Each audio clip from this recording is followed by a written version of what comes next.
Ahli pihak Eliezer jelaskan soal bisa tidaknya penerima perintah dipidana. Namun sebelum kita lanjut, mohon luangkan jari Anda untuk menekan tombol subscribe, like, dan komen, agar kami lebih bersemangat menyajikan berita terupdate setiap harinya. Ahli hukum pidana dari Universitas Trisakti, Albert Aries, yang dihadirkan Barada Richard Eliezer mengatakan seorang hakim bisa membebaskan terdakwa bila ada keraguan apakah terdakwa salah atau tidak. Apa alasannya? Hal itu diungkap Albert saat menjadi ahli meringankan untuk Eliezer terkait perkara pembunuhan Brigadir Yosua di Pengadilan Negeri Jakarta Selatan, Rabu tanggal 28 Desember tahun 2022. Mulanya, pengacara Eliezer, Roni Talapesi, bicara soal penghapusan pidana bisa dilakukan apabila terdapat keraguan mengenai perintah dari atasan yang melawan hukum.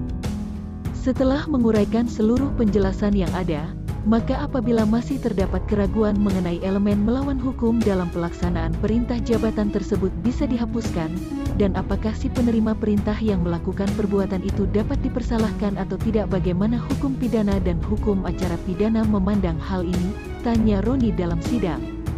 Albert menjelaskan, sejatinya dalam hukum pidana, bukti-bukti itu harus terang benderang.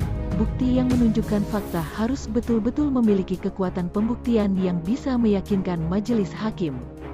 Ada dua jawaban yang saya akan sampaikan dengan singkat. Yang pertama, sesuai adagium in criminalibus deben est solus clariores badan dalam hukum pidana itu bukti-bukti harus seterang cahaya, artinya memang harus betul-betul memiliki suatu kekuatan pembuktian yang bersifat meyakinkan hakim, kata Albert.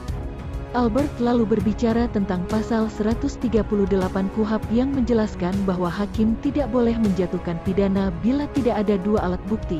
Perbuatan pidana, kata Albert, harus ada keyakinan bahwa telah terjadi suatu peristiwa dan yang menjadi terdakwa itulah yang betul-betul melakukannya. Yang kedua, kalau bicara tentang pasal 183 KUHP yang dikatakan bahwa hakim tidak boleh menjatuhkan pidana kalau sekurang-kurangnya tidak ada dua alat bukti dan disertai keyakinan bahwa telah terjadi suatu peristiwa pidana dan terdakwalah yang betul-betul melakukannya, kata Albert. Menurut Albert, hakim bisa menggunakan asas in dubio pro reo bila ada sesuatu keraguan-raguan. Keraguan-raguan itu, kata Albert, soal apakah terdakwa salah atau tidak, dan kemudian majelis hakim harus membebaskan terdakwa. Pasal 183 ini dirumuskan secara negatif bahwa izin yang mulia, hakim tidak boleh. Nah, berarti memang berlakulah adagium in dubio pro reo bukan in dubio pro lege, artinya dalam keraguan-raguan hakim harus membebaskan terdakwa, ungkap Albert.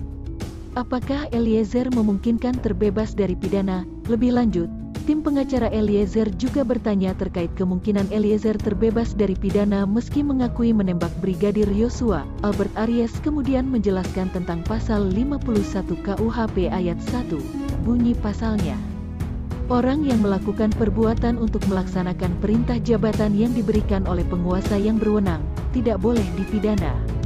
Albert kemudian mengutip penjelasan Prof. Van Bemmelen dalam buku Hukum Pidana menyatakan bahwa ketika seseorang menerima perintah, dalam hal ini perintah melakukan tindak pidana, dari penguasa atau pejabat yang berwenang, maka sesungguhnya penerima perintah ini sesungguhnya dalam keadaan terpaksa.